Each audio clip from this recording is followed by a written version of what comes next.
Anda kembali di Kompas Petang, Saudara. Wakil Gubernur DKI Jakarta Ahmad Riza Patria mengatakan PSBB transisi dilakukan karena dalam pelaksanaan PSBB 1 bulan terakhir berhasil menekan persentase kematian akibat virus corona. Meski sempat mengalami lonjakan kasus dalam beberapa hari terakhir, Riza mengatakan kasus yang aktif atau yang masih dalam perawatan medis sudah berkurang. Riza juga menegaskan operasi justisi tetap berjalan meski sudah memasuki PSBB transisi.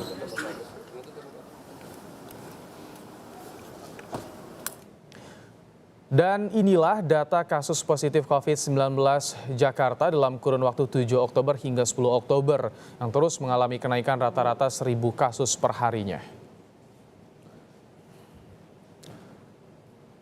Untuk lebih jelas tentang pemberlakuan PSBB transisi di ibu kota apa saja pertimbangannya, kita tanyakan langsung kepada Wakil Gubernur DKI Jakarta Ahmad Riza Patria. Assalamualaikum, selamat petang Pak Riza.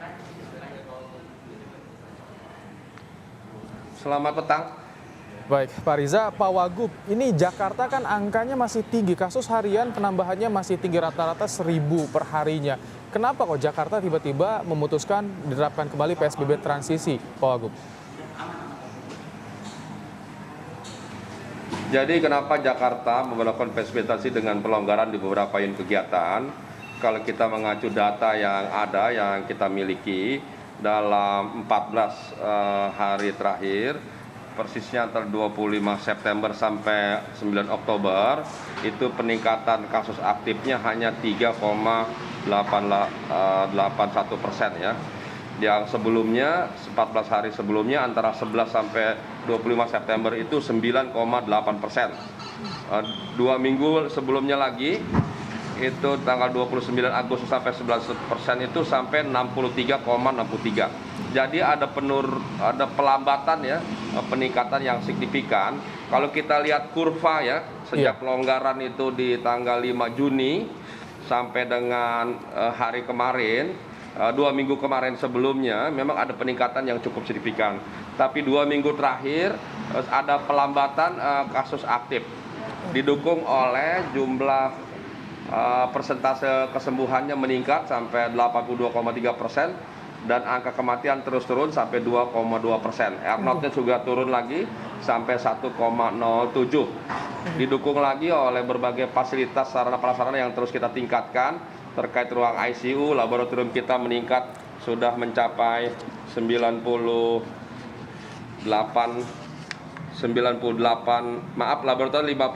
laboratorium dengan kapasitas sampel 11.917 ya. Baik.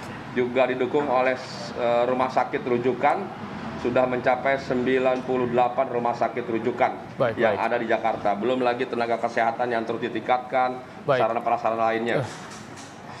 Pak Wagub, kan kalau misalkan ini 1 bulan pelaksanaan pengetatan PSBB apakah cukup untuk jadi acuan hasil evaluasi? Karena menurut epidemiolog idealnya 2 bulan bahkan hingga 3 bulan baru terlihat efektivitas PSBB-nya.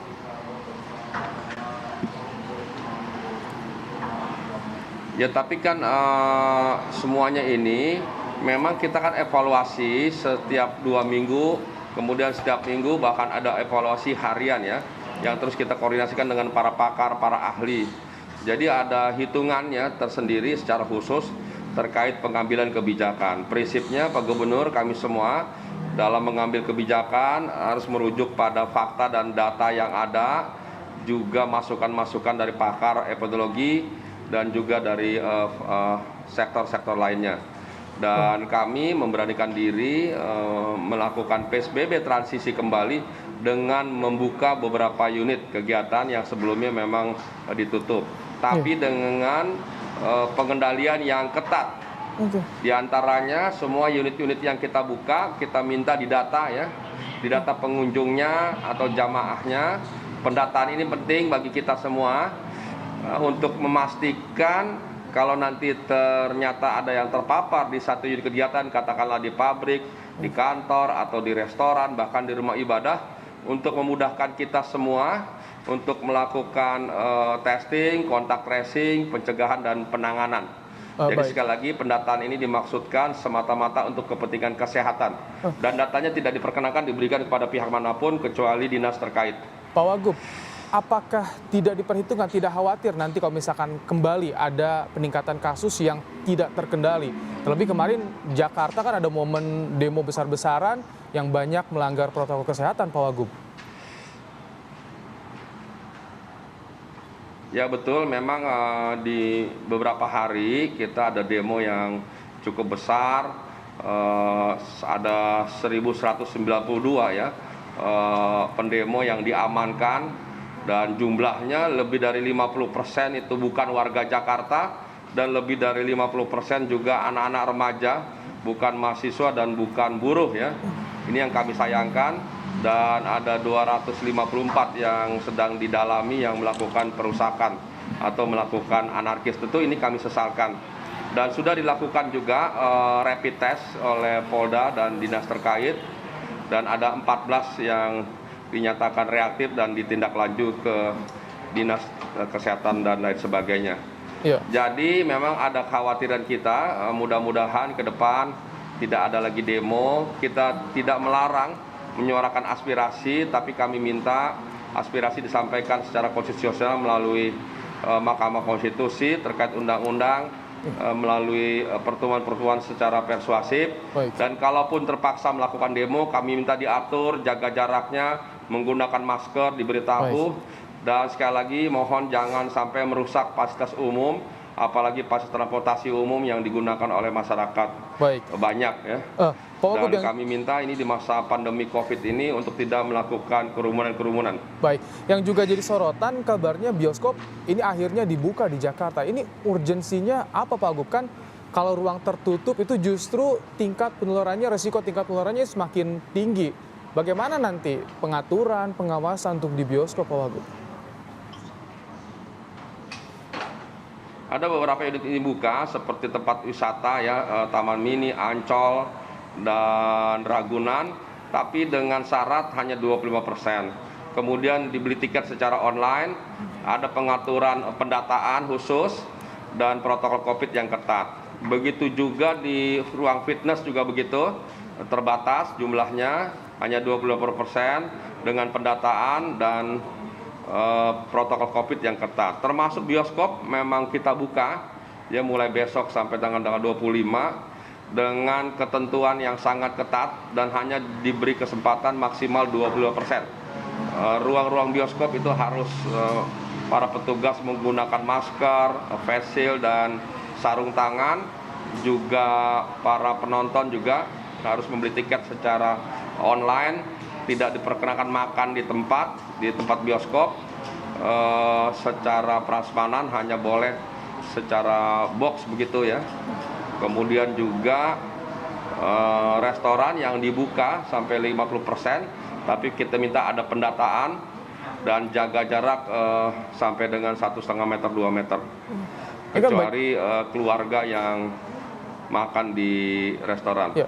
Ini banyak yang mempertanyakan soal nanti bagaimana ketika PSBB transisi, pengawasannya bagaimana? Karena ketika pengetatan PSBB saja kita keteteran untuk pengawasan personel terutama. Ini ke transisi lebih dilonggarkan lagi, artinya pengawasan akan lebih sulit, Pak Wagub, akan ekstra ini. Ya justru itu ya, jadi seiring dengan pelonggaran itu artinya potensi orang keluar rumah meningkat, potensi orang kerumunan juga meningkat, dan pada akhirnya potensi penyebaran juga meningkat. Nah untuk itu sekali lagi kepada seluruh warga Jakarta, tetap sebagaimana yang disampaikan, tempat terbaik adalah berada di rumah. Sekali lagi tempat terbaik adalah di rumah, apalagi bagi anak-anak di bawah 9 tahun dan warga Jakarta yang di atas umur 60 tahun, kami minta untuk tetap di rumah. Hanya boleh keluar rumah bagi warga Jakarta untuk kepentingan yang penting dan mendesak. Itu pun harus menggunakan masker, jaga jarak, cuci tangan, dan mematuhi protokol kesehatan lainnya. Kami dari Satpol PP, dari Snaker, Dishub, dari Dinkes, didukung oleh aparat dari kepolisian dan TNI, juga ormas-ormas, untuk terus melakukan operasi justisi, pemantauan dan pengawasan, untuk memastikan agar seluruh warga yang ada di Jakarta patuh dan taat pada protokol COVID. Juga semua unit-unit kegiatan untuk patuh, taat, dan disiplin mematuhi protokol COVID. Baik. Dan bagi mereka yang melanggar sudah ada Pergub 79 tentang denda progresif. Begitu juga unit kegiatan perkantoran, restoran, hotel semuanya yang melanggar akan diberi sanksi mulai dari teguran, sanksi denda yang progresif, bahkan sampai dengan penutupan unit usaha atau unit Baik. kegiatan yang ada. Namun demikian sekali lagi Iya. kami minta pada masyarakat untuk terus patuh dan taat. Baik. Karena menurut para pakar 80% keberhasilan kita memutus mata rantai terletak pada kepatuhan dan disiplin masyarakat. Baik. Masyarakat sudah diberi kepercayaan oleh Pemprov DKI Jakarta untuk kembali leluasa beraktivitas. Ini yang harus dipegang, harus tingkatkan kesadaran patuh protokol kesehatan. Terima kasih Wakil Gubernur DKI Jakarta Ahmad Riza Patria telah bergabung bersama kami di Kompas Petang.